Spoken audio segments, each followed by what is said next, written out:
গত ২৯ আগস্ট জনাব নুরুল হক নূর Dhaka medical college হাসপাতালের ইমার্জেন্সিতে আসেন। প্রায় ১১টার দিকে উনি আসেন। আমরা প্রথমে ওনাকে ওসেকে মানে আমাদের অন স্টপ ইমার্জেন্সি সেন্টার আছে যেটা, ওখানে রেখেছিলাম ইভ্যালুয়েশনের জন্য। ইভ্যালুয়েশনের পরপরই আমরা তাকে আমাদের আইসিইউতে রেখেছিলাম।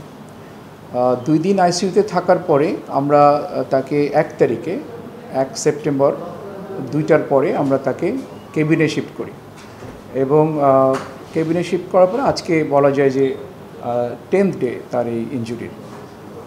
উনি যেদিন প্রথম আসেন সেদিন আমরা ওই রাতেই আমরা ৬ সদস্যের একটা বোর্ড গঠন করেছিলাম এবং বোর্ডের সিদ্ধান্ত মোতাবেক আমরা সকল পরীক্ষা নিরীক্ষা এবং চিকিৎসাপত্র ওনাকে দিয়েছিলাম।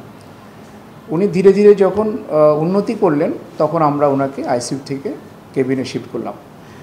এখন উনি মোটামুটি স্টেবল আছেন এবং ওনার শারীরিক অবস্থার উন্নতি হচ্ছে। ওনার যে সমস্যাগুলো ছিল মূলত, যেমন ওনার যেটা আপনারা দেখেছেন যে ওনার নাক দিয়ে ব্লিডিং হচ্ছিল, নাকের হাড় ভেঙে গেছে এবং ব্লিডিং হচ্ছিল। ব্লিডিংটা কিন্তু উনি যখন একটা বেসরকারি হাসপাতালে গিয়েছিলেন সেখানে প্যাক দিয়ে দেওয়া হয়েছিল, ওনার 2 নাকেই প্যাক দিয়ে দেওয়া হয়েছিল। আমরা প্যাকটা পরের দিন খুলে ফেলেছি। এই প্যাকের উদ্দেশ্য ছিল ব্লিডিংটা স্টপ করার জন্য এই প্যাকটা দেওয়া ছিল। তো খোলার পরে আমরা কিন্তু আর ব্লিডিং দেখি নাই। তবে পরবর্তীতে যেহেতু ওখানে থেকে বেশ প্রফিউজ ব্লিডিং হয়েছিল, একটু ব্লাড আমরা যে ক্লটেড ব্লাড আমরা পরবর্তীতেও দেখেছি।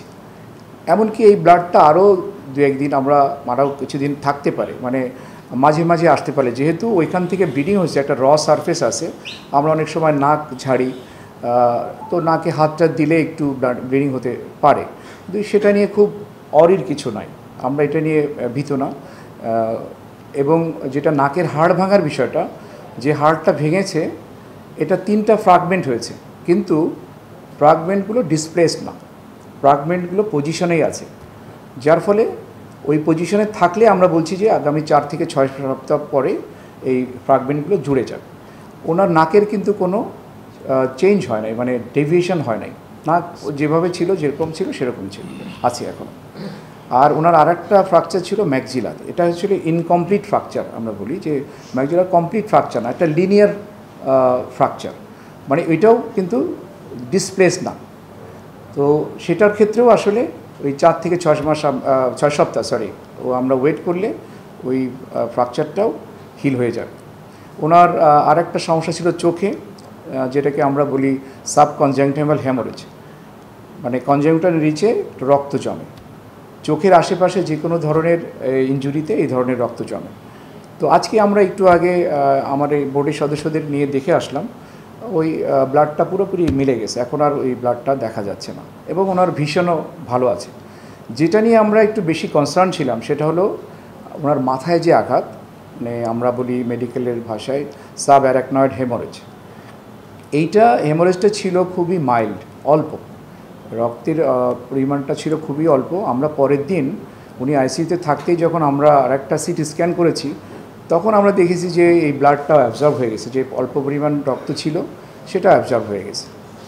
তো এখন মোটামুটি আমি যেটা বললাম উনি স্টেবল আছেন এবং গ্র্যাজুয়ালি ওনার উন্নতি হচ্ছে। তবে আজকে আমি গতকাল পর্যন্ত যেটা দেখে আসছি, আজকে একটা জিনিস যোগ হয়েছে, সেটা হচ্ছে একটু ওনার ঠান্ডা লেগেছে, নাকটা বন্ধ, মানে ঠান্ডা লাগলে যেরকম হয় নাকে নাক বন্ধ হয়ে যায়। আর একটু জ্বর আমরা দেখলাম যে 100-র মতো ওনার জ্বর এসেছে। এটা কিন্তু গত রাত থেকে, মানে গতকাল পর্যন্ত উনি মানে ফ্রি ছিলেন, জ্বর ছিল না। তো আমরা আমাদের মেডিসিনের যিনি বিভাগীয় প্রধান ওনাকে ডেকেছিলাম, উনি অলরেডি দেখে গেছেন এবং উনি সাসপেক্ট করছেন যদি এটা ভাইরাল ফিভারও হতে পারে, অথবা যদি এখন ডেঙ্গু সিজন আপনারা জানেন, ডেঙ্গু চিকুনগুনিয়াও সম্ভাবনা থাকতে পারে। তো এটা এক্সক্লুড করার জন্য উনি টেস্ট লিখে দিয়েছেন, আমরা এই টেস্টটা করাবো আজকে, তাহলে আমরা জানতে পারবো যে আসলে এই জ্বরটার কারণ কী। এটাই হচ্ছে ওনার সর্বশেষ শারীরিক অবস্থা। আচ্ছা, যে ধরনের ইনজুরি হয়েছে আসলে তাতে এই ধরনের মেমোরি লস হওয়ার মানে সম্ভাবনা নাই। আমরা বলতে চাই যে ওনার এই আপনারা যদি কথা বলেন, আমরা তো রেগুলার কথা বলি, ওনার কোনো মেমোরি লস এখন পর্যন্ত আমরা দেখি নাই। এবং এই অল্প পরিমাণ যে ইনজুরি যেটা বা ব্লিডিং, এটা থেকে মেমোরি লস হয় না।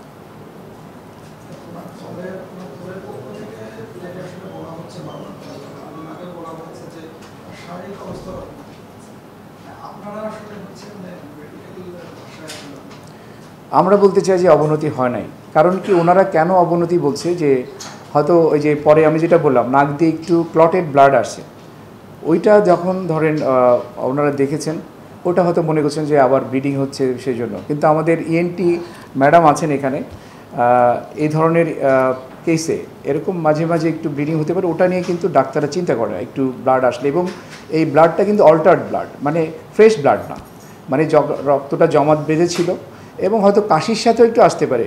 ধরেন ওনার সামনে দিয়ে যখন রক্ত পড়ছে নাক দিয়ে, পিছনে আমাদের শ্বাসনালীতেও কিছু রক্ত চলে গেছিলো, সেই রক্তগুলো ধরেন ওখানে জমা ছিল, এখন কাশির সাথে অল্প আসতেও পারে।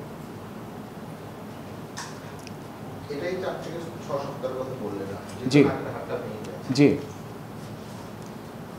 যে কোনো হাড় ভাঙলে এরকম সময় লাগে, মানে আমরা বলি যে হাতের হাড় ভাঙলে 6 সপ্তাহ, পায়ের হাড় ভাঙলে 12 সপ্তাহ, এটা একটা বেসিক রুল।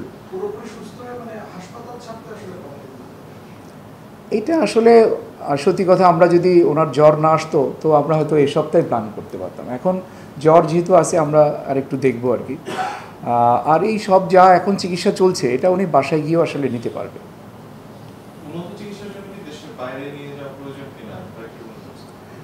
এখন ওনার পরিবার যদি মনে করে বা উনি নিজেও যদি মনে করে উনি যেতে পারে। আমাদের বোর্ড আমরা যেটা লাস্ট করেছিলাম এক্সটেন্ডেড বোর্ড, তাতে 10 সদস্যের বোর্ড করেছিলাম আমরা, এবং ওনারা যেটা রিকমেন্ড করেছেন যে ওনার হাসপাতাল থেকে ডিসচার্জ হওয়ার পরে নেক্সট ফলো আপে উনি আমাদের এখানেও আসতে পারে, মানে দেশেও ফলো আপ করতে পারে অথবা বাইরেও যেতে পারে, এইভাবে রিকমেন্ড করছেন ওনারা।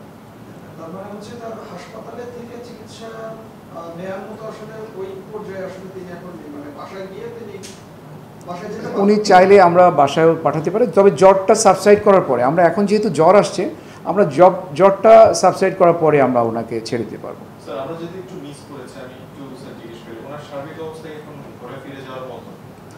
জি, ওনার সার্বিক অবস্থা ঘরে ফিরে যাওয়ার মতো।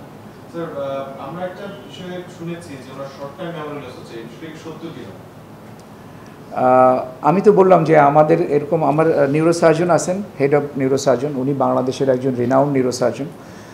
ওনার সাথে আমি সকালেও কথা বলেছি, উনি বলেছেন যে এই ধরনের ইনজুরিতে এই ধরনের ঘটনার মেমোরি লস হওয়ার সম্ভাবনা নাই। না,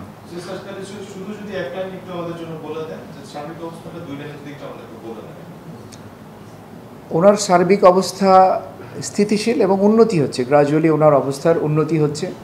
আমরা আশাবাদী আগামী কয়েকদিনের মধ্যে উনি চাইলে বাসায় যেতে পারবেন। আমরা যেটা বললাম যে 4 থেকে 6 সপ্তাহ, ওনার যে ফ্র্যাকচার যেটা আছে সেটা থেকে রিকভারির জন্য এরকম সময় লাগবে। Thank you.